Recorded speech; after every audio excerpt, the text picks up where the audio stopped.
Hello YouTube, this is Video Game House here with another deck profile video, and this is our first deck profile video on Mega Evolution, the start of a new era of the Pokemon TCG. With it comes a billion new decks we're going to be able to play and a billion new ideas. I really like the Alakazam list. I felt like it was missing something when I was playing it, but it felt so strong. Like, no matter what my opponent did to try and disrupt, I did not care. I just kept resetting and saying, that was cool, watch this. Now, this is the deck list. Let me go over the profile of it. Abra has Teleporter. I believe this Abra was from the 151 set. It just states that if it's in the active, you can set it back into the deck, shuffle, and move somebody else in. Kadabra, I believe it's known as Psychic Draw, which says when you play this card from your hand to evolve one of your Pokemon, draw 2 cards. Or you can draw 2 cards, more specifically. And then the Kadabra evolves into Alakazam, which also has Psychic Draw, but it states when you evolve this Pokemon from your hand onto one of your Pokemon, draw 3 cards. You may draw 3 cards. Once again, it's a choice, so obviously it doesn't deck you out if you have like 2 cards left in your deck and you draw 3. Just saying, you can make that choice.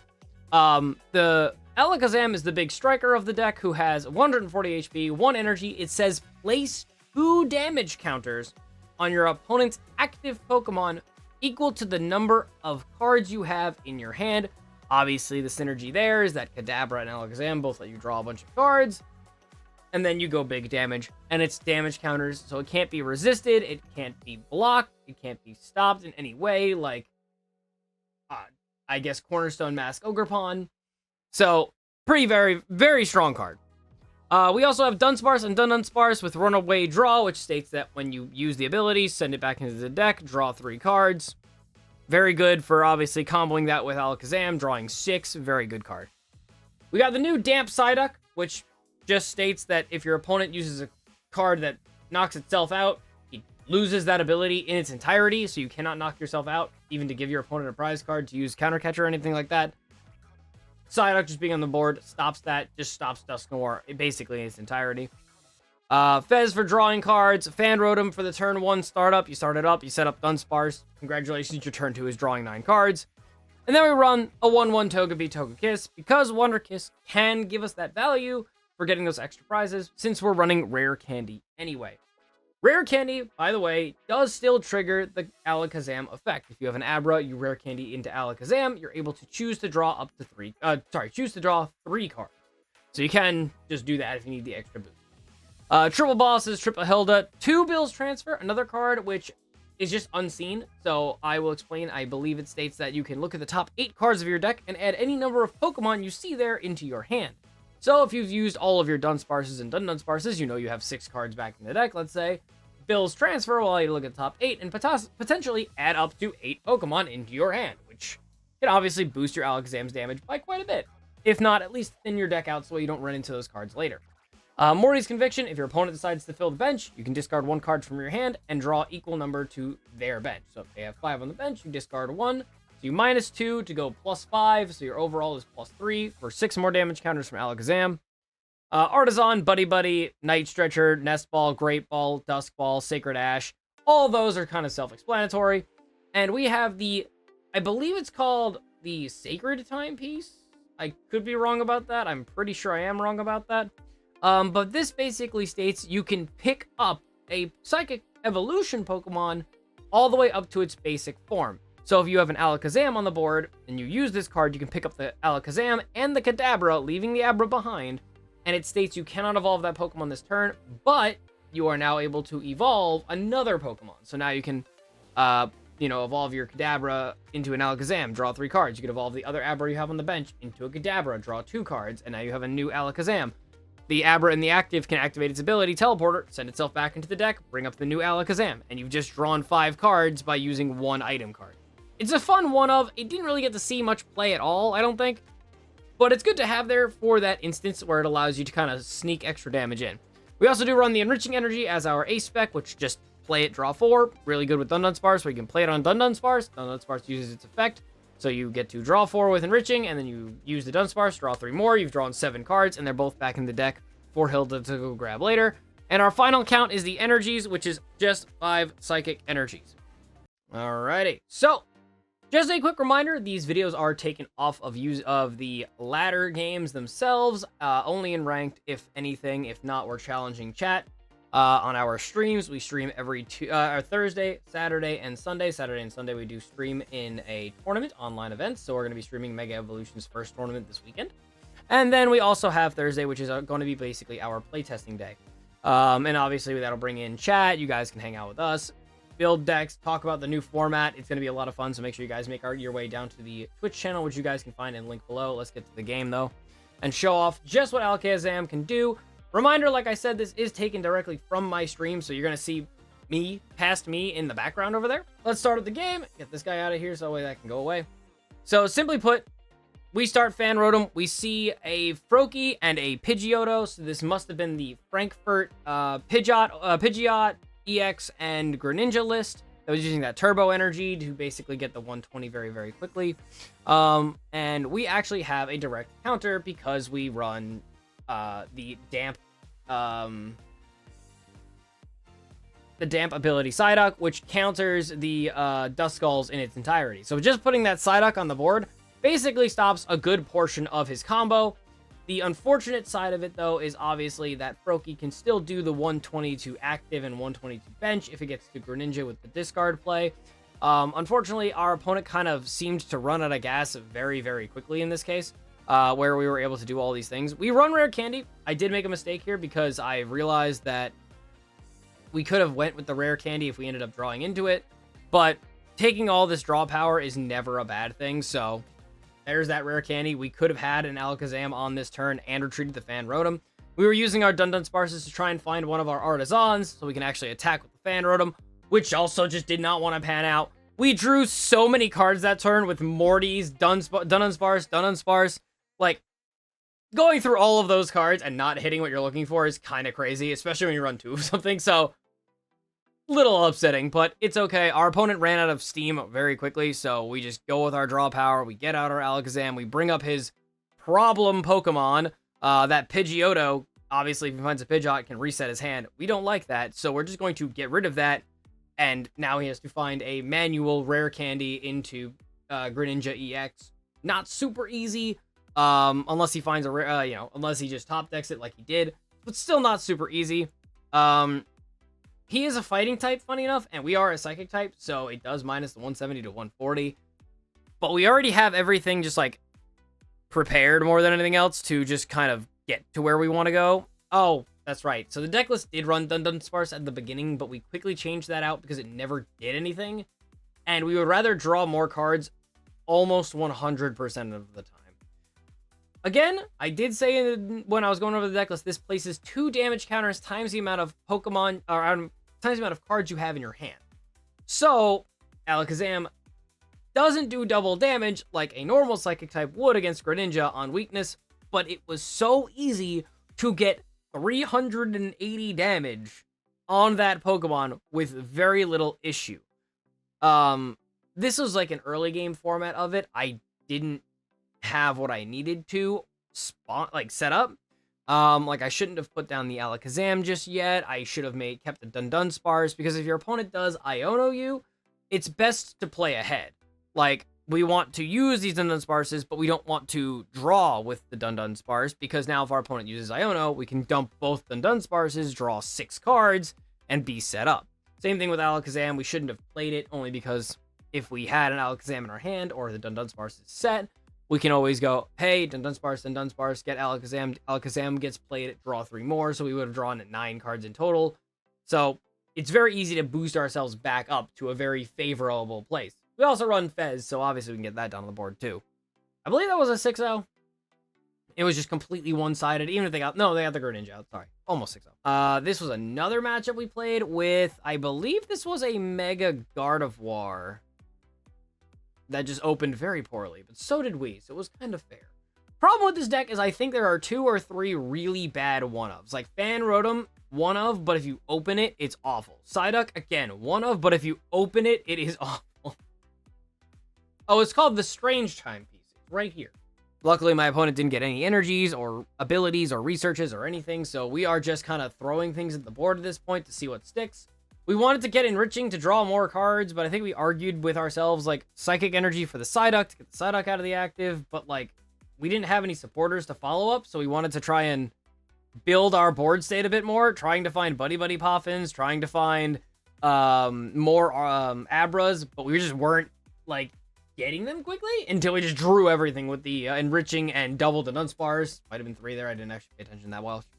We just drew an entire handful. We're just super there, and our opponent is doing nothing. So why force this when we don't need to? And luckily for him, he had Iono, which that's me not playing around it again. This was an early game with it. So there's a lot of instances where I would have played around it by keeping dunsparces or keeping answers, but I didn't. So we have the runaway draw. We want to try and push up damage at this point. So we're trying to figure out where can we go from here. And we need to make that argument of, like, does Bill give us something? Luckily, we hit Bill very hard because we needed it. Got our Alakazam. Our hand went from 6 from Iono to draw 1 hand, and then just this. With so little effort. And now we have an Alakazam set up. We have a Kadabra set up. We have extra energies set up. We have everything that we need to continue the game. We took out his Pheasantipity. It feels super nice. Obviously, the problem with the deck is the Psyduck and the Fan Rotom, when they get on the board, they don't really go away from the board. So if you start Psyduck, you have to get Fan Rotom to set yourself up, and then you're just in that detrimental state of just, like, you only have 3 bench spots to use. Outside of that, you're in danger. My opponent hit basically everything when it comes to these shiny cards. Like, all of them. I was very afraid for a moment here. I thought he was going to target the dunsparce or the Kadabra. So I was hoping for the Kadabra because I had dunsparces. I don't really worry about the Kadabra that much. But we are able to use, like, Runaway. We're able to use Artisan. We're able to use Runaway again. Look at all these. Look, this is so crazy. We just drew a draw card from the turn, +7 or +6. So we're up 7 cards. We got our entire board state back from what it was 2 seconds ago. Discard 1. Get the energy back with the Night Stretcher, which we run 3 of. Gets another retreat. Alakazam to the active. Whack. Done.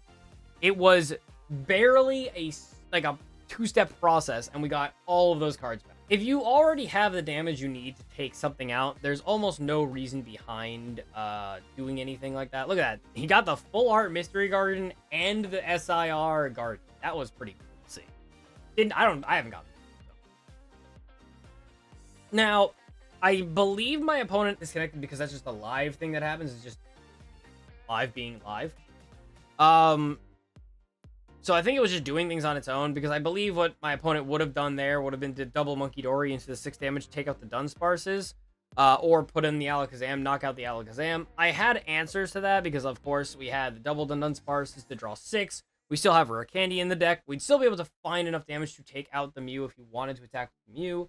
And even potentially enough damage to take out the Gardevoir if we wanted to attack with the Gardevoir as well. Like, it didn't make too much of a difference because of how the game was, transpiring.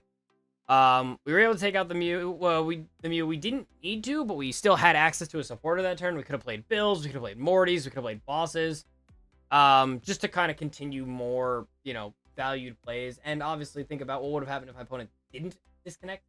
But with that, my opponent really couldn't do anything, so the disconnect just kind of happened here. Yeah, then we just take the final hit with the Monkey Dory KO and then move to our next game.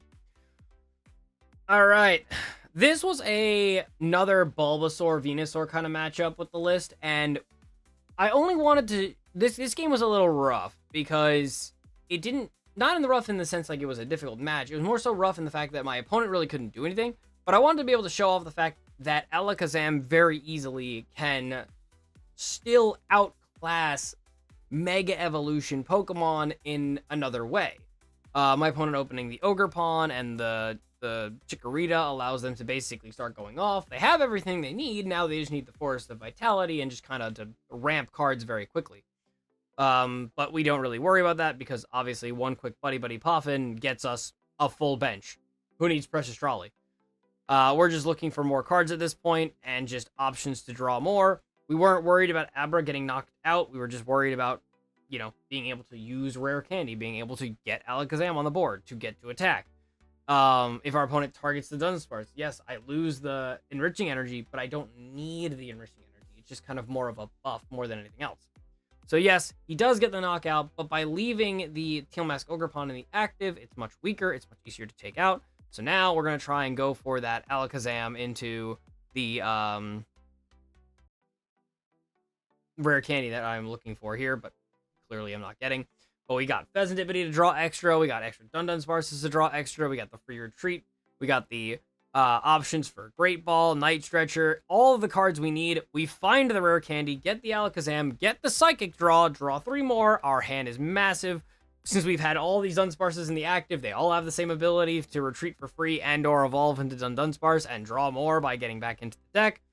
And we get our Alakazam back on the board into a Buddy Buddy Puffin to set up even more Kadabras, more Abras, more Alakazams to get everything set up for the remainder of the game. Our damage is huge. I didn't even bother to look at how much damage it was going to do, but we were able to go from very little to nothing all the way up to an Alakazam hitting for 360 damage with this many cards in our hand by the end of it. Felt insanely powerful, by the way. My opponent is able to get all the way to that Venusaur. Very powerful. Its ability states that it's able to move energies all over the place. Grass energies, basic grass energies, sorry, specifically, anywhere you want. My opponent was trying to figure out the buttons to do it, clearly, because that was hard to figure out the new thing. They couldn't get Ogerpon out of the active without losing an energy. They didn't want to lose an energy. They wanted the Venusaur to do something, so they kind of moved things around.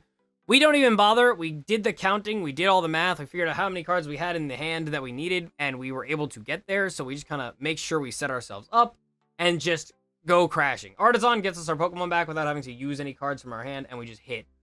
Big 400 for knockout. Did not even get to see a Venusaur do anything. This is when I was like thinking, like, if we had a Togekiss, either of those turns, we would have got, if we had heads either game, the game would literally be over right there.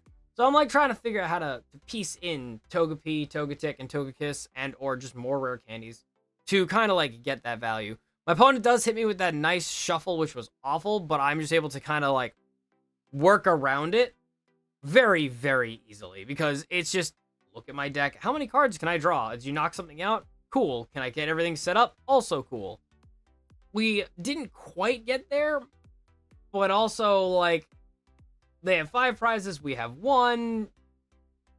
Like, if you iono me again, maybe it's a problem, but you have to take out Pokemon to win the game. So, like, you need to go, like, counter catcher, knockout Fez, hit an iono, all in the same turn, with very little draw power. So I was not expecting them to get any of that, where we can just set ourselves up and close out the game. I will admit, I did not look at the cards in hand versus the cards on the board at all here. I just assumed I did 120 damage onto a Pokemon that only had 210 HP. I missed the Hero's Cape entirely, and I still decided just to keep going, and then I'm like, this should probably KO, right? And then I looked at it, I'm like, oh my god, it had a Hero Cape. How much damage did I actually do? This is our last match of the night from Alakazam, so again, I do hope you guys enjoyed the gameplay. I hope you guys enjoy the stream and enjoy the YouTube videos and the deck profiles that I do put out. Not easy to do, especially on release day when it's during the week. So, kind of, you know, I do my best. But if you guys appreciate the decks, if you appreciate the gameplay, make sure you guys give a follow. So that way you guys can, or subscribe, whichever it is. Follow is on Twitch and subscribe is on YouTube. Give us subscribe so that way you guys can help me, tell me, let me know that this is something you guys want to see, and or what do you want to see. Message it in the comments below. Now, again, we did get this startup, and we did just see 2 of 4 Dunsparces in our deck, so that did kind of suck. We didn't want to lose our Abra using Teleporter, so we just decided to go for the toss the card idea. If we lose Fandrotem, we're not upset about it. We have Fez to draw extra cards. We have Dunsparce in case we draw extra things to reset our hand, or if our opponent throws cards to reset their hand. We ended up running into a wonderfully fine mirror here with the Alakazam versus Tinkaton. I wasn't entirely sure as to why anyone's running Tinkaton with Alakazam. If you're running Alakazam and Clefairy anyway, you might as well just run Alakazam Clefairy with the Dunsparce to draw more cards, rather than just using Tinkaton, which says discard a card, draw 3. You can just go Dunsparce and just keep setting it up. But It wasn't my idea. I wanted to get rid of this Tinkaton. It was a problem. Tinkaton, I couldn't do enough damage to take out the Clefairy, but the Tinkaton is a massive problem. So in this matchup, unfortunately, whoever takes the first prize card basically will win, because it is a single prize versus a single prize deck that does the exact same thing. But there's also an exception to the rule, because I thought he was playing only the single prize Tinkaton and not the double prize Tinkaton. And that's where he makes his mistake. We're able to get our Abra to evolve straight into an Alakazam. He's able to set up extra Kadabras, which is what we need to do, so we're trying to get a bunch of cards out as well to kind of get all that set. And we're just trying to make sure that we can't get Iono'd in any way. I doubt he was running an Iono or a Judge because of the deck that he was playing, so I wasn't really too worried about losing cards. But we were playing defensively nonetheless. If we leave the Alakazam there, we know he's going to swing back, so we don't want to leave it there. We take that out. So both of us have 1-2 prizer on the board. Obviously, if I take out his and he takes out mine, it's still going to go back to his favor because, again, it only matters if one of us cannot take a knockout before the end of the game. Or at least it would have until he did exactly that move with Rare Candy into Tinkaton EX. Also, Dark Energies are in the deck. Never saw a Monkey Dory, never thought I was going to see a Monkey Dory, so I don't know why there were Dark Energies in there. We have a bunch of draw power right here to just kind of boost everything. We already have Alakazam set up, so we're just trying to get enough damage out here to make this count. And in case our opponent had things like Iono or anything of that nature, we needed to get rid of a 2-prizer this turn. Whether that was Tinkaton or Clefairy, it did not matter. One of them needed to go down. We didn't want to hand disrupt or lose anything, so we had to make a decision on what card should we play to do more damage. Well, I wanted to make sure that Tinkaton went down, and that way the Clefairy only has 200, which is, 10 cards for 2 damage counters per 10 cards in our hand versus 15 cards in our hand. It's a little bit easier to kind of get set up. We have dunsparce already on the board. We have 2 dunsparces that could evolve into dunsparce. We have a Kadabra that could evolve into an Alakazam. We have quite a bit. We also have Night Stretcher. If our opponent takes us out, we can actually use Night Stretcher, get Pheasantipity, and get all of that set up. And, well, you can see all of that just comes to fruition. We get our energy, we get our Pheasantipity, and we decided for our last game of the night, we wanted to see how much damage we can actively do while also winning the game. So, we get the dunsparces, we get the Pheasantipity, we get more dunsparces, we get Alakazam. We wanted to get our hands just big. No super effective damage, it's only damage counters. So this is the raw amount of damage you can do. Solid setup, no hand disruption, and we just gun it and hit 600 damage on Clefairy. The deck is so just insanely strong. You want to take a look at it? Here it is once again. I loved it. It's very, very good. I think that there could be a bunch of different cards that could be added to this to make it probably feel a tad bit stronger. And if you guys know what cards could be added or removed in order to make the deck stronger, feel free to mention in the comment section below. Help me build this thing up, make it amazing. I think it can be one of the best single prize decks out there. If you guys like it, leave a like, make sure you guys subscribe and join in the Discord and the Twitch streams, so that way you guys can see us when we play even more of Mega Evolution.